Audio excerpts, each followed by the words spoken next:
Bueno, buenos días. Soy José Rosales, soy neurólogo de la Universidad Nacional de Colombia y ahora vamos a tocar un tema muy importante para el médico en formación, el médico general y el residente, y es el abordaje del paciente con alteración del estado de conciencia, uno de los motivos de consulta más frecuentes y más amenazantes para la vida de los pacientes en el servicio de urgencias.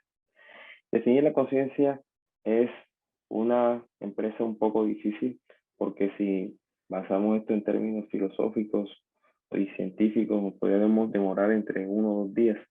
Podríamos quedarnos con que es la capacidad que tenemos para percibir el entorno y también percibirnos dentro de él. Para ser pragmáticos y permitir su evaluación, clásicamente lo hemos dividido en que la conciencia tiene un contenido y un nivel. El contenido son todas aquellas funciones de autopercepción, imaginación, el lenguaje y la orientación, mientras que el nivel habla del estado de alerta, ya que un paciente podría estar alerta, somnoliento, estuporoso, en coma. El término alteración del estado de conciencia es un término que es vago y permite dentro de él varios otros términos como confusión, debilidad generalizada, letargia, agitación, psicosis. Ese problema permitió que más bien no permitió a lo largo del tiempo poder unificar los términos y entender este síndrome clínico. A medida que se unificaron los términos más o menos a principios de este milenio, vemos que la cantidad de evidencia disponible fue aumentando considerablemente, solamente con unificar los términos. Existe un gran número de enfermedades, muchas enfermedades y muchas condiciones que engloban al paciente con alteración del estado de conciencia.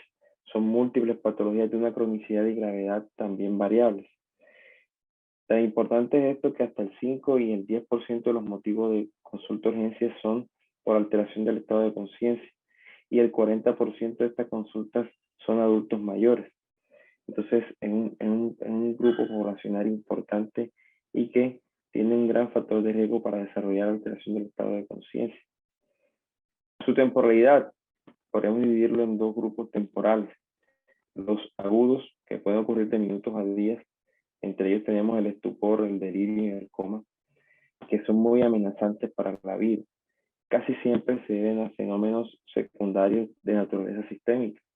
Y entre más agudo y mayor compromiso tenga el paciente del estado de conciencia, es probable tener mayor gravedad y amenaza para la vida. Lo crónico podríamos decir que contamos entre uno de ellos la demencia. Puede suponer un riesgo a la calidad de vida del paciente, sí, pero no es un riesgo vital en el momento. Por eso nosotros nos hemos basado en este día a enfocar los trastornos agudos del estado de conciencia. El objetivo de urgencia siempre va a estar basado en que rápidamente y unificadamente nosotros seamos capaces de identificar, diagnosticar y tratar a esos pacientes. También para la búsqueda de sus etiologías, que muchas de ellas pueden ser potencialmente fatales. Existen una serie de definiciones, más allá de encasillarlas dentro de definiciones concretas, son importantes porque nos permite tener un manejo operativo, un abordaje operativo, y así poder ofrecerle al paciente la mejor calidad de la atención. Existen muchas escalas, existen muchas formas de valorar al paciente con alteración del estado de conciencia, pero tenemos que existe una clásica que es la escala de RAS, que puede fluctuar entre 5 y -4. Nosotros podemos tener un paciente en -5, que es básicamente un paciente comatoso, un paciente en estupor, que puede estar en -4, según la definición, y el delirium, que puede fluctuar entre -3 y +4. Los componentes del estado de conciencia son importantes identificarlos, ya que existen diferentes etiologías que pueden causarlos. Sabemos que el contenido del estado de conciencia está dado por funciones corticales, que incluyen la orientación, la percepción y las funciones ejecutivas. Por eso es importante al tratar de evaluarlo, preguntarle al paciente cómo se siente hoy, cuál es su nombre y qué fecha es hoy. El nivel del estado de conciencia más que todo está determinado por la capacidad que tiene el sistema reticular activador ascendente y su unión con neuronas intrarreticulares de los núcleos intralaminares del tálamo, y su disfunción lleva al paciente traer condiciones como el estupor, el coma, la letargia y la somnolencia. Entonces, son dos pivotes importantes a nivel fisiopatológico y a nivel clínico. Las definiciones son muy importantes, como les decía. Un paciente comatoso es un paciente que vamos a tener en el servicio de urgencias sin ninguna respuesta a estímulos. El paciente estuporoso es un paciente que solamente tiene respuesta a estímulos dolorosos intensos. Y por otro lado tenemos al paciente con delirio, el cual es un paciente que básicamente tiene alteración de la conciencia de forma aguda, importante en la función cognitiva y que no puede ser atribuido a un proceso neurodegenerativo subyacente. De acuerdo a su clasificación, podríamos tener entonces su abordaje. Es cierto que su clasificación depende de la causa muchas veces, pero lo que estamos más acostumbrados a ver en la parte clínica es que un delirio hipoactivo se caracteriza por un paciente un poco más letárgico, somnoliento, y por esto tiende a ser casi siempre subdiagnosticado. El paciente que está más hiperactivo siempre tiene que estar un poco más irritable con agitación psicomotora y es más fácil su identificación. Las causas usualmente del delirio hipoactivo obedecen a causas infecciosas o metabólicas, mientras que el hiperactivo podría estar asociado casi siempre o en la mayoría de los casos a abstinencia de drogas. Por ejemplo, la más frecuente es alcohol o benzodiazepinas. El delirio mixto podría ser un estado de fluctuación entre los dos estados. La demencia. Es cierto, como les decía previamente, que la demencia no supone un riesgo vital para el paciente, sin embargo, hay unas condiciones que deben ser identificadas ya que pueden ser reversibles y tratadas. Entonces, una de ellas es la deficiencia de vitamina B12, la hidrocefalia normotensiva del adulto, el hipotiroidismo y la neurosífilis y la depresión. Son esas 5 entidades que deben ser identificadas en un paciente para ser tratadas, no necesariamente en el servicio de urgencia, pero sí pueden ser derivadas y manejadas de forma un poco prioritaria en la asistencia y el paciente tiene reversión de los síntomas. Respecto a la demencia, el delirio, es muy importante entender que la demencia previa es un factor de riesgo importante para el delirio y ellas pueden convivir y presentarse en un solo contexto. El síntoma más importante del delirio, y es el que se basa en la mayoría de clasificaciones, es el pensamiento desorganizado. Entonces, para evaluar los cambios agudos del estado de conciencia existen varias escalas. Las que tienen más evidencia, ¿no? evidencia y sensibilidad en la práctica clínica, tenemos una de estas en la escala de coma de Glasgow que se desarrolló inicialmente en el contexto del trauma y para asociar ese daño fisiopatológico con la clínica. Lastimosamente no tiene una relación lineal con la mortalidad y cuando no se usa regularmente es poco confiable. Sin embargo, es muy buena opción en contexto de trauma y para evaluar precisamente la correlación fisiopatológica entre el daño del sistema nervioso central y la presentación clínica es muy útil. Sin embargo, tenemos que la disfunción cerebral puede ser un espectro y nosotros podemos tener con la escala del RAS varias presentaciones clínicas allí. Como están viendo, el paciente comatoso es el que tiene más depresión del estado de conciencia. El paciente estuporoso responde solamente a estímulos fuertes. Y esta escala es muy útil, nos sirve mucho para evaluar el nivel como tal. El delirio, la evaluación del delirio ha sido ampliamente debatida y estudiada. Actualmente se utiliza la escala de CAM-ICU, CAM-ICU, tiene una buena sensibilidad. Esta escala ha sido validada también para el escenario del servicio de urgencia. Entonces, estos últimos 25 años, de la que más usamos es la de CAM-ICU. Es una escala que es ideal para evaluación del paciente con delirio, que incluso puede ser el 10% de los pacientes mayores hospitalizados. Sabemos que entre más delirio haya, mayor mortalidad tendremos. Entonces, básicamente evalúa los cambios en la primera pregunta. Mira si hay cambios, pregunta precisamente si hay cambios o fluctuaciones en el estado mental. Si un paciente no tiene eso, muy probablemente no estamos frente a un delirio. Posteriormente se evalúa la atención, se evalúa el estado el nivel del estado de conciencia con la escala del RAS y se evalúa el pensamiento desorganizado, como les explicaba ayer previamente, una característica muy frecuente del delirio. Su diagnóstico diferencial y precisamente el estado de conciencia, cuando hablamos de diagnóstico diferencial debemos pensar en si se trata de una anorexia primaria del sistema nervioso central o más bien es el resultado de una disfunción sistémica teniendo como órgano blanco el cerebro. Debemos entender estos dos espectros de presentaciones clínicas, ya que cada vez que encontramos un paciente con alteración del estado de conciencia podríamos estar frente a una condición amenazante, especialmente si el paciente es más joven.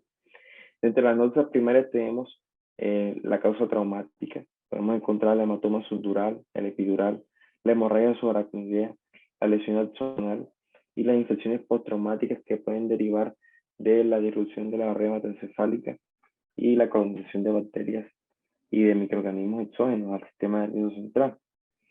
En estos casos, por ejemplo, tenemos un hematoma subdural, dos hematomas subdurales de diferente cronicidad como una causa del paciente con alteración del estado de conciencia, especialmente adultos mayores. Estos casos se pueden presentar un poco tardíamente, se pueden presentar incluso hasta 15 días después de un trauma, dependiendo del volumen que tenga el paciente a nivel del encéfalo. Pacientes con atrofia es posible que tengan más lentitud en la aparición de los síntomas porque demora mucho más tiempo en ejercer un importante pico de hipertensión intracraneal. Otro caso frecuente de alteración del estado de conciencia causa-traumática que uno ve en el servicio de urgencias es el paciente con hemorragia subaracnoidea asociada al trauma. Otro también frecuente es asociada a la lesión axonal, que no se ve tanto. Son pequeños puntos de lesión sobre la sustancia blanca que pueden incluir lesiones hemorrágicas, como vemos aquí en la flecha. Esto está asociado a un hematoma subdural pequeño a nivel central. Otro panorama que podríamos encontrar en un paciente con alteración del estado de conciencia de causa traumática es el edema cerebral difuso. Este es un caso de un adulto de 25 años que tuvo un accidente de tránsito. Lo encontraron los paramédicos inconscientes con signos vitales estables.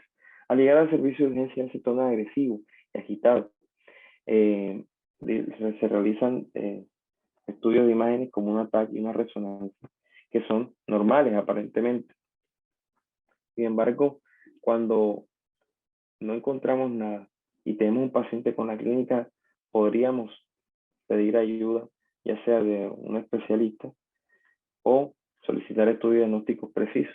Nosotros tenemos una ventaja que con la resonancia podemos hacer secuencias de ecogradiente y mirar si hay pequeños puntos de sangre. En este paciente se hizo una secuencia, se utilizaron las modalidades de ecogradiente y vemos regiones puntiformes que equivalen a pequeños puntos hemorrágicos sobre la sustancia blanca, si se dan cuenta. Este es un caso de una lesión axonal difusa y muchas veces no se alcanza a ver en el cerebro. Así que un ataque normal no necesariamente representa normalidad para el paciente. Siempre vemos que el pivote va a ser la clínica, va a ser la clínica. Dentro de las notas primarias, o sea, las estructurales, tenemos la hemorragia subaracnoidea no traumática, que puede ser producto de la ruptura aneurismática, el ACV, las crisis epilépticas. Entre ellas tenemos el estatus epiléptico no convulsivo, que puede ser, podemos encontrar hasta entre el 8 y el 30% de los casos en los que no se conoce una causa de alteración del estado de conciencia. La hidrocefalia aguda no comunicante, el síndrome de encefalopatía posterior reversible o PRES y el síndrome de vasoconstricción cerebral reversible.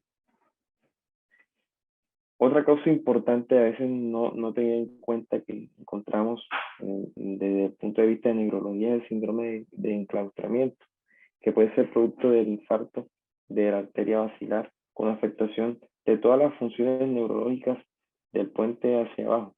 No solamente esos pacientes logran preservar cierta movilidad ocular y eso se ve posterior, o sea, después que el paciente mejora el edema del infarto, porque en agudos afecta, recordemos, toda la formación reticular. El edema cerebral del tallo puede producir una alteración de estado de conciencia y tornar a un paciente comatoso muy fácilmente. de tenerlo en cuenta. Existen otras causas a veces pasadas por alto que, que vemos en el servicio de urgencias. Cuando uno se encuentra a un paciente con cefalea en estallido, o sea que tiene su máximo pico de duración durante el primer minuto, y tenemos un paciente que además de su cefalea en estallido tiene pequeños puntos de infartos cerebrales, si no encontramos hemorragia subaracnoidea, buscar otras causas, como las causas vasculopáticas. Ese es el síndrome de vasoconstricción cerebral reversible. Él puede producir infartos a nivel de muchas regiones corticales y cerebrales, incluso profundas en el tálamo, pudiendo llevar al paciente a un estado de coma por alteración de la función del sistema reticular activador. Entonces, sí es muy importante tenerlo en cuenta porque no es para nada infrecuente. Y es un proceso vasculopático que se diagnostica con la angiografía cerebral. Pero siempre usted basándose en la clínica podrá hacer el enfoque. Las causas infecciosas tenemos la meningitis y la encefalitis. Siempre en un paciente febril con alteración del estado de conciencia buscar signos de rigidez meningea, de irritación meningea. Y digamos, a veces difícil de diagnosticar la encefalitis. La más común, digamos, la que más conocida es la encefalitis herpética. Pero tenemos otra presentación que es la encefalitis límbica, como vemos aquí, una afectación de las regiones mesiales de los lóbulos temporales y que producen mucha alteración del estado de conciencia, precisamente porque ella está asociada muchas veces a estatus epilépticos, en algunos casos no convulsivos. Entre las causas autoinmunes menos frecuentes ya tenemos las manifestaciones de todas las enfermedades autoinmunes a nivel del sistema nervioso central. Como vimos ya la encefalitis límbica, la podemos asociar a anticuerpos anti-NMDA, pero tenemos otras, como la panvaculitis de la enfermedad de Behçet, el neurolupus, y otra que a veces pasa por alto y que tiene un tratamiento muy sencillo, que es la encefalopatía de Wernicke, que puede estar asociada al déficit de tiamina, caracterizada por ataxia, oftalmoplegia, confusión. Bueno, dentro de las causas metabólicas podríamos dividirlas entre las tóxicas, las que son producto de alteraciones de los electrolitos, la glucosa y la urea, las endocrinas y las hepáticas. Entonces, las tóxicas podemos contar con el paciente que está en coma, por ejemplo, por intoxicación por opioides, alcohol y benzodiazepinas. En algún paciente de causa tóxica que encontremos agresivo, podemos sospechar intoxicación por fármacos simpático-miméticos o con efectos anticolinérgicos. Otra causa frecuente son los síndromes neurolépticos malignos asociados al uso a veces con respuestas idiosincráticas de medicamentos bloqueantes dopaminérgicos, como utilizamos en urgencia el haloperidol. Y también es frecuente el paciente con enfermedad de Parkinson que venía recibiendo levodopa, carbidopa, llega a la UCI y le retiran abruptamente el medicamento. En ambos podríamos encontrar un síndrome neuroléptico maligno que se caracteriza por hipertermia, rigidez y elevación de la CPK. Entonces es importante diferenciar con causas infecciosas y tener en cuenta eso. Otros fármacos como la intoxicación por salicilatos dan un síndrome sepsis-like también con hipertermia y plantea un importante punto de diferenciar entre las infecciones. El paciente con hipoglicemia puede fluctuar entre un paciente con delirio y un paciente comatoso. Así que esto hace parte del abordaje inicial, incluso la toma de una glucometría. La hiponatremia es más común en pacientes que usan diuréticos tiazídicos y aunque hay variabilidad clínica en su presentación, así como los niveles que podemos encontrar asociados a ella, sabemos que de forma severa, o sea, cuando tenemos niveles menos de 120 mil equivalentes, podemos encontrar un paciente comatoso con estatus convulsivo, por ejemplo, edema cerebral, herniación y muerte. Es importante. El paciente que tiene hipernatremia es un paciente que puede tener riesgo de mielinolisis osmótica y alteración sobre todo de las funciones pontinas. El paciente con acidosis también se altera el medio extracelular neuronal y puede tener también afectada la conducción neuronal y alterar el estado de conciencia. Y los pacientes urémicos, sobre todo en aquellos niveles mayores a 100 miligramos de cilitro. Los casos de trastornos endocrinos siempre tener en cuenta el hipotiroidismo como el mixedema, siendo su presentación principal en la causa de alteración del estado de conciencia, el hipertiroidismo con la tormenta tiroidea, que puede plantear también un punto de discusión entre las causas infecciosas por presentarse también con hipertermia y taquicardia. Las causas hepáticas como la falla hepática, la coagulopatía y la hipoglicemia, que son sus características, debemos tenerla en cuenta porque la hiperammonemia va a producir edema cerebral y alteración del estado de conciencia. Siempre buscar las otras, lo paralítico, las otras funciones del hígado. Entonces siempre estar muy pendientes de los niveles de glicemia y los factores de coagulación. Es cierto que un paciente psicótico puede presentarse con alteración del estado de conciencia. Entonces, es cierto que estos pacientes, aunque uno encuentre que pueden mantener la atención y pueden estar relativamente orientados, la presencia de alucinaciones, ideas delirantes y de pensamiento desorganizado va a marcar la pauta del diagnóstico, siempre siendo uno de los últimos diagnósticos en los cuales nosotros debemos pensar. Sí es cierto que hay pacientes que tienen vulnerabilidad a sus diagnósticos. Por ejemplo, cuando encontramos un paciente, podemos tener un paciente más frágil y con más riesgo de presentar delirio o alteración del estado de conciencia. Entonces, siempre el paciente con demencia y mayor, así como el paciente con compromiso funcional, que tiene múltiples comorbilidades, el desnutrido y con abuso de sustancia, va a tener más riesgo de tener alteración del estado de conciencia o delirio. Esta es una tabla para mostrarles los diagnósticos diferenciales que les planteé. En la abordaje general siempre va a ser importante determinar la severidad y la cronicidad del cuadro. Si es más profundo el cuadro, más amenazante para la vida será. Tener en cuenta, además del ABC, o sea, la verificación de la vía aérea, la circulación y la ventilación, debemos tener en cuenta las 5S, y es mirar siempre en el servicio de urgencia cómo está la glicemia con una glucometría, hacer evaluación para el riesgo de ACV que tenga ese paciente, si el paciente está séptico, si el paciente tuvo una crisis, y mirar si tiene respiración sonora por intoxicación de opioides. Entonces, en los casos de intoxicación de opioides, siempre es importante tener en cuenta que un paciente con miosis y gradinea debe despertar su sospecha y el uso de naloxona de 0.4 miligramos intravenoso como dosis inicial hasta 10 miligramos es el tratamiento ideal. Tener en cuenta que los signos vitales plantean diferentes etiologías.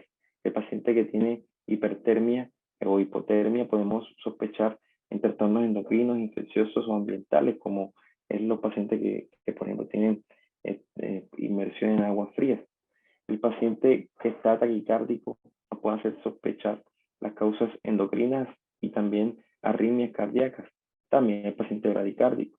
El paciente con taquipnea podemos asociarlo a causas infecciosas principalmente, mientras que bradipnea recordando la intoxicación por opioides como una de las principales causas.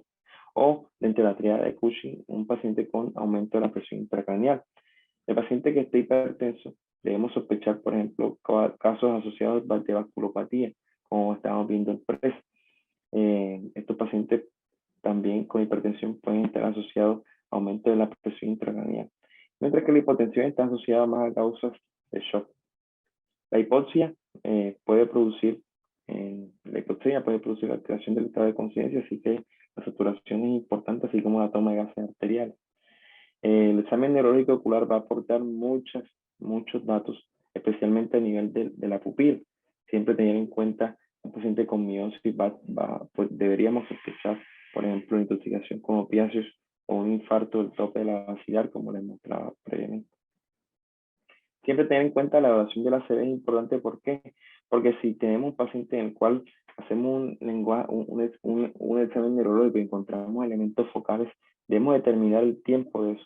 A ver si ya menos de 4.5 horas para ver si es candidato a trombolisis o 24 horas para ver si es candidato a trombectomía mecánica. Siempre la TAC de cráneo simple va a ser muy útil. Y si hay sospecha de infarto de fosa posterior, la resonancia es lo ideal. Los laboratorios van a estar enfocados a buscar las potenciales causas. No es que brinden mayor rendimiento en el diagnóstico del caso, no, pero sí orientan a las causas subyacentes. Sabemos que el análisis de orina, así como una radiografía de tórax, va a ser importante cuando sospechemos procesos infecciosos. Por ejemplo, el hemograma también, siempre medición de electrolitos con magnesio y fósforo. Importante la función renal y hepática, los gases arteriales para determinar si hay hipóxido y hipercardia, y el electrocardiograma en caso de que sospechemos arritmias, infartos o un tromboembolismo pulmonar. Las imágenes, la más útil es la tomografía de cráneo simple, que es importante y muy útil en pacientes con trauma, ya que permite ver la sangre rápidamente. Si sospecha infección, pedirlo contrastado. Y siempre es obligatorio en aquellos pacientes que tengan elementos focales o crisis convulsivas asociadas. Siempre es importante realizar imágenes antes de una punción lumbar en pacientes especialmente con inmunocompromiso, como pacientes con VIH, post trasplante y cáncer. Este es un caso de una paciente de 83 años que venía siendo tratada con metronidazol por una infección de tracto gastrointestinal. Se presenta durante 3 días con vértigo y hiperestesia en la planta del pie, se torna somnoliente y estuporoso. La TAC normal y no tiene elementos focales en el examen neurológico. Esta es una paciente que en la resonancia ya mostró alteración a nivel del tallo y los núcleos dentados del cerebelo. Y vemos que el metronidazol está asociada muchas veces por la vía metabólica con la encefalopatía de Wernicke por interferir con el metabolismo de la tiamina. Entonces, que este paciente con tiamina mejoró rápidamente. La función lumbar no se recomienda casi siempre en pacientes con delirio intrahospitalario, ya que la causa de meningitis nosocomial es muy baja. Siempre tener en cuenta las etiologías clásicas como la meningitis bacteriana y la encefalitis herpética, teniendo en cuenta que en los pacientes con inmunocompromiso estos riesgos son aún mayores y tenemos los oportunistas como es el caso. Los pacientes con encefalitis hasta el 10% de los líquidos que adquirimos por la punción lumbar carecen de pleocitosis. La celularidad puede estar normal. Y se debe considerar tratamiento empírico con aciclovir si tenemos un paciente que tiene alta sospecha de encefalitis herpética. Este es un paciente de 53 años que es VIH positivo y tiene CD4 en 153. Presenta una crisis generalizada que inicia con una desviación tónica en la mirada a la derecha. Se torna comatoso rápidamente, se asegura la vía aérea. El estudio de punción lumbar y del líquido cefalorraquídeo muestra hiperproteinorraquia y procitosis, pero las PCR para herpes es negativo. Varicela zoster también. A 3 días se hace una nueva PCR y el herpes sale positivo. Es una cosa que uno ve mucho en herpes. Vemos aquí este patrón de compromiso del lóbulo temporal mesial muy característico de la encefalitis herpética. Entonces siempre tener, si es alta la sospecha, empezar el tratamiento y si es posible repetir la serología. El electroencefalograma incluso es muy útil porque hasta el 10-19% de los casos de síndrome de alteración del estado de conciencia muestran anomalías epileptiformes en el electroencefalograma. Es preferible, además de un electro de 20 minutos, realizar una videotelemetría si es posible de 24 horas. El manejo del paciente agitado obviamente es otro tema, pero es importante enfocarles aquí que se debe escalar entre las medidas verbales, las medidas ambientales como reducir el sonido de las bombas de infusión, la iluminación de la habitación, tener familiares cerca y reducir todo tipo de alarma. Las medidas farmacológicas ya van a derivar obviamente de la sensibilidad de cada paciente y van a ser útiles para controlar el sistema simpático y reducir la agitación.